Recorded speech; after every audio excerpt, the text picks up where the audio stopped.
We're sitting in front of my friend Dumar's house, smoking a blunt. We just came back from the movies, and we got some Chinese food. Dumar said, "I found my way out. Now you got to find yours." As he passed me the blunt, and I'm thinking to myself, what's gonna be my way out? You see, Dumar just signed a record deal with Polygram Records, and his album was about to release in 30 days. It was called "Time to Make the Donuts." When we went to the album release party in Manhattan, I knew it would be crazy because people was going crazy over it. He gave me £1 and he said, "Yo, come through tomorrow." I said, "Bet." The next day, my friend Larry came home after doing 8 months up north. I picked him up and we was driving down Dumont Street. I said, "Yo, let's stop by Dumont's house." He said, "Nah, man, I owe him a videotape and I don't have it." And you know how Dumont gets. So we just drove past. We went out that night. I went home afterwards, went to sleep. Then about 4 in the morning, I heard a bang at the door. Woke up out my sleep. Ran to the door, said, "Who is it?" It was Chuck. I opened the door. It was a short pause. He looked at me and said, "Yo, Dumar's dead." I was like, "What?" It seemed like it was a minute. I was like, "How?" He said, "I don't know. Detectives came to my house asking questions. Said somebody killed him in his apartment." I couldn't believe it. All I could think was if I would have stopped by his house with Larry, Dumar wouldn't be dead. The crazy thing about it was the detective never came to talk to me about Dumar. And I was with him every day. It all started when I met Trina, who lived behind the block. The block was a corner in Amityville, New York, where hundreds of people at a time hung out, drinking, smoking weed, playing music, gambling, making money selling crack, powder, cocaine. As a matter of fact, J.D. Lawrence has a series come out about it. Every so often, I would go up to Mayling's for chicken wings and french fries, and every time I'd stand around watching guys play music, rolling dice, wearing fat gold chains, nice clothes, girls, got my attention. And one day I saw my cousin and Patrick up there selling, and I wanted to do it. So I started selling drugs and making thousands an hour. It wasn't all mine, of course, but I saw the potential. I saw Dumar up there, but we wasn't close. After 2 years of this lifestyle and my 5th time getting arrested, I started to question what I was doing. The same time Trina wanted me to stop, and she said she'd break up with me if I didn't. Now I'm locked up for the 5th time, and I'm thinking, I can't believe I got myself into this. I asked God, if you get me out of this, I'll never do this again. God did it, and I never did it again. The crazy thing is that after I stopped, Trina still broke up with me. Then we lost our apartment. Now it's wintertime, and I'm running out of money, and I'm sleeping in my car.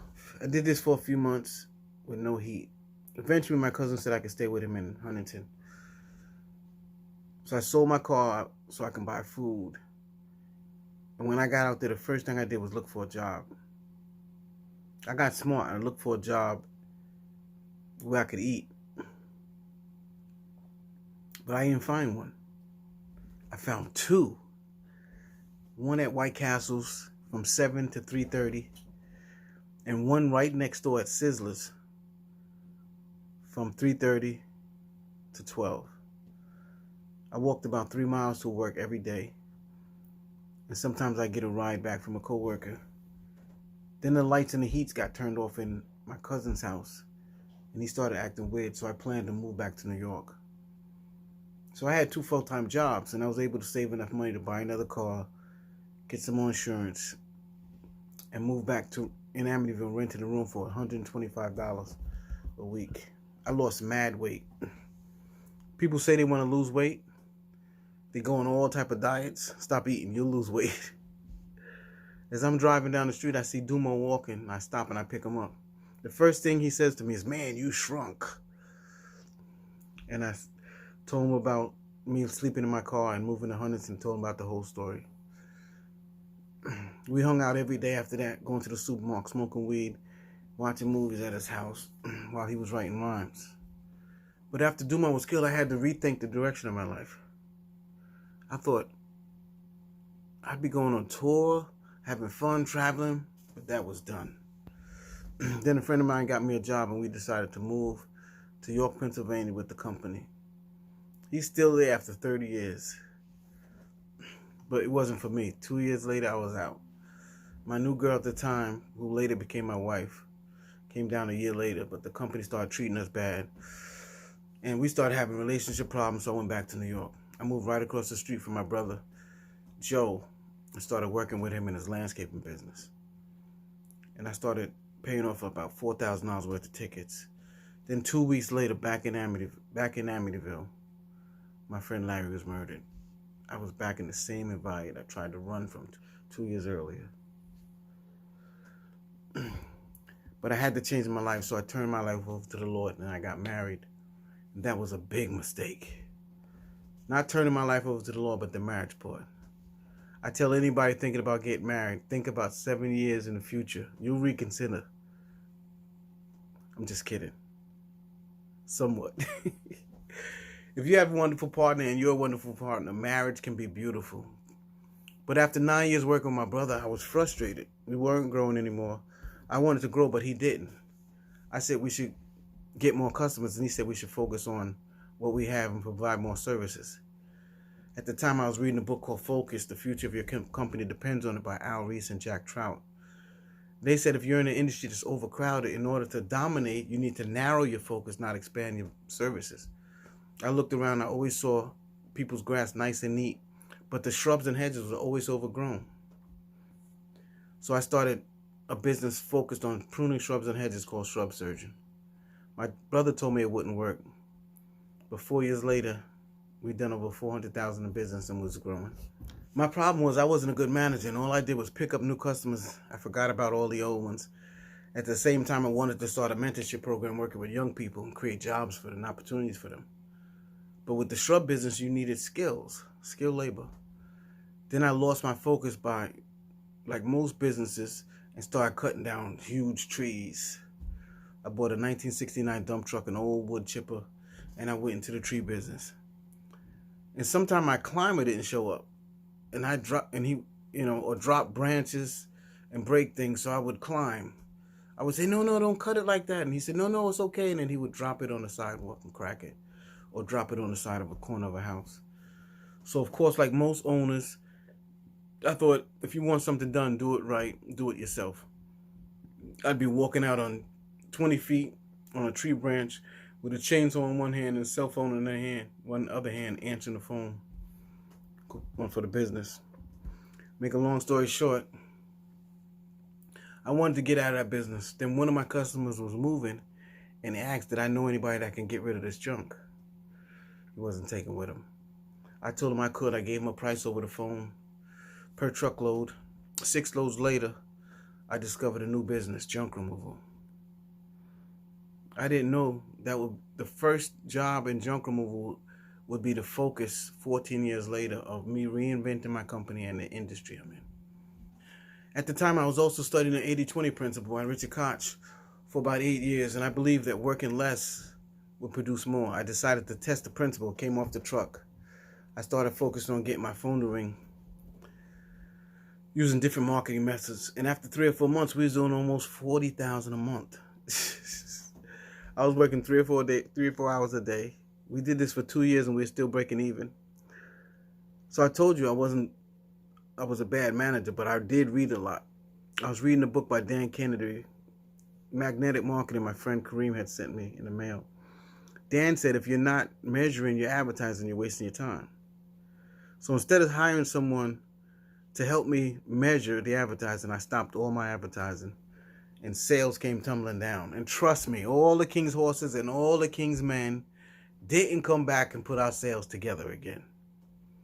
I downsized our crew, and I went back on the truck. And along with sales problems came money problems and marriage problems. Now, I know nobody watching this talk can relate to any of these problems, but just imagine it for a moment. This was 2007. Eventually, my wife took the kids and left me. I was alone, frustrated, and stressed. And for the next 8 years, I drifted in my business and my life, and I moved at least 5 times, eventually moving into a back porch of an employee's house paying $300 a month. Now, it was a nice porch, but it was just big enough to fit a recliner chair and a TV and a dresser with a TV on top. I slept with clothes hanging over my head in the recliner. It was so small I walked into the door, turn around, and sit down. In 2015, I'm sitting in my recliner, reading a Perry Marshall newsletter, and I discover a book called The Star Principle, How It Can Make You Rich, and later a book called Simplify, How the Best Businesses in the World Succeed, both by Richard Koch. And Richard said the biggest businesses in the world are star businesses: Google, Amazon, Coca-Cola, McDonald's, Tesla, Facebook, Uber, YouTube, Exxon, Walmart. I can go on and on. And what is the star business? Richard said a star has two attributes. One, it's in an industry that's grown by at least 10% or more a year. And two, it's the first in that industry. Now, Perry took it a step further and said, if you're not first, you need to create a new category so you can be first. The simplified strategy is how you create a star business. You simplify by price or proposition. By proposition, you simply make a product or service so simple that everybody wants it, just like Steve Jobs with the iPhone. And by price, you cut the price by 50 to 90%. So the masses wants it, like Henry Ford did with the Model T. I was in this little back porch for about 3 months trying to figure out how I can create a star business using the Simplify strategy. I wasn't advertising. I was working about 1 or 2 days a week in my junk removal business. But I wrote and published my first book in less than 60 days in that little back porch, Downsizing Before Transition. How seniors transition with less stress, frustration, and overwhelm. You can find it on Amazon, by the way. This was my first step to creating a star business by targeting a specific market in junk removal. And I probably wouldn't have written that book if I was working 5-6 days a week in somebody's basement cleaning out their junk. The Star Principle reminded me of a book I read a while back called Position, The Battle of Your Mind, How to Be Seen in an Overcrowded Marketplace, also by Al Ries and Jack Trout. They said every brand or company needs to own a word or a position in the mind of a consumer. I thought about every successful person has a formula and a word that they are known for. And I thought about, what's my word? I was sitting in a conference room at my office staring out the window thinking about my formula and my word. I listened to TED Talk by Simon Sinek and it called How Great Leaders Inspire. He said, great companies start with why. He said, people don't buy what you sell, they buy what you believe. I sat in a conference room daydreaming and watching the cars go by, and I thought, what could be my word? What can I be known for? Then Simon's talk came to my mind, and I thought about how they taught us in school. I thought about how they left things out. I thought about math class and the formulas they always came up with to solve problems. I thought about my junk removal business and how people called us to take away things. Then it hit me. Subtraction. Start with subtraction. I seen it for 10 years and how people felt when we got rid of their junk. I saw it firsthand. Every time something was taken away from me, something else was added. Then I came up with a success formula. S plus A plus D equals M. Subtraction plus addition plus division equals multiplication. I rearranged the order of how they taught us in school to add, subtract, multiply, and divide in math class. And I simply changed the order. They taught us how to solve math problems in school to how it works in real life. And later on, the lady that I met, she told me that formula is the opposite of the order of operations in math. And I didn't remember that much in school. 2019, I downsized some more, but at least I was working more than 1 day a week. I opened up a thrift shop and moved into a room in the shop to save money. Every day I would wash up in the sink at first. Then I used a large plastic container to take my baths. I finished and self-published my second book, Look, Mom, I Finally Cleaned My Room. Mom's Simple Success Principle. Start with subtraction. After 10 years of drifting in my business, working only 1 or 2 days a week, I was ready to start growing again, but with a focused brand, just like when I started Shrub Surgeon. The new company name will be Subtracted, when you're moving and can't take stuff with you. How to save 50 to 90% off junk removal when you're moving.